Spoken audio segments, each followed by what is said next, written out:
बसपा ने खेला सियासी कार्ड। निकाय चुनाव में 10 सीटों में से 6 सीटों पर उतारे मुस्लिम कैंडिडेट। निकाय चुनाव में बसपा ने बदली अपनी रणनीति। जी हां साथियों, मैं सागर ननीर और आप देख रहे हैं प्रबुद्ध भारत टीवी। दरअसल आपको बता दें कि बसपा सुप्रीमो ने मेयर की 17 सीटों में से 10 सीटों के लिए सोमवार को अधिकृत उम्मीदवार घोषित कर दिए हैं। इनमें से 6 मुस्लिम उम्मीदवार उतारे गए हैं। इससे साफ है कि बसपा मुस्लिमों को टिकट देकर लोकसभा चुनाव से पहले संदेश देना चाहती है।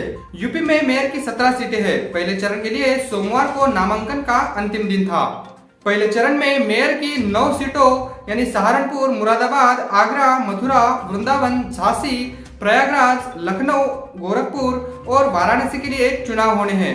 इसमें आपको बता दें कि सहारनपुर की उम्मीदवार खादिजा ये इमरान मसूद की भाभी है, तो वही लखनऊ की शाहीन बानो पिछला विधानसभा चुनाव लड़ चुके सरवर अली की पत्नी हैं। गोरखपुर के नवल किशोर नथानी हाल ही में समाजवादी पार्टी छोड़कर बसपा में शामिल हुए हैं। वह सपा से टिकट मांग रहे थे, लेकिन वहां उनकी बात नहीं बनी। उन्हें वहां से निराशा मिली। फिरोजाबाद से 3 बार के पार्षद महबूब अजीज की पत्नी रुखसाना बेगम को मेयर प्रत्याशी बनाया है। प्रयागराज से पहले अतीक अहमद की पत्नी शाइस्ता परवीन को टिकट देने की पार्टी की तैयारी थी, लेकिन उमेश पाल हत्याकांड के बाद उनके स्थान पर सईद अहमद को टिकट दिया गया है। आपको बता दें कि वह विधायकी का चुनाव भी लड़ चुके हैं। बसपा सुप्रीमो ने मेयर के लिए घोषित 10 में से 6 मुस्लिम व 3 दलित उम्मीदवार उतारकर भविष्य की राजनीतिक रणनीति काफी हद तक साफ कर दी है। यह भी साफ कर दिया है कि उन्हें दलितों के साथ साथ मुस्लिमों पर भी भरोसा है। बसपा सुप्रीमो ने मेयर के लिए घोषित 10 में से 6 मुस्लिम व 3 दलित उम्मीदवार उतारकर भविष्य की राजनीतिक रणनीति काफी हद तक साफ कर दी है। बसपा सुप्रीमो को दलितों पर पुराना भरोसा है, इसलिए 10 उम्मीदवार में 3 दलित और 1 वैश्य समुदाय का है। आगरा से डॉक्टर लता वाल्मीकि को प्रत्याशी घोषित किया है। वह वामसेप से जुड़ी रही है और पार्टी की पुरानी कार्यकर्ता भी है।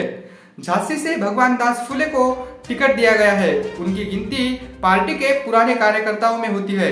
वह कांशीराम जी के दौर से बसपा से जुड़े हुए हैं और वामसेप के जिला संयोजक भी रह चुके हैं। वाराणसी से सुभाष माझी को उम्मीदवार बनाया गया है।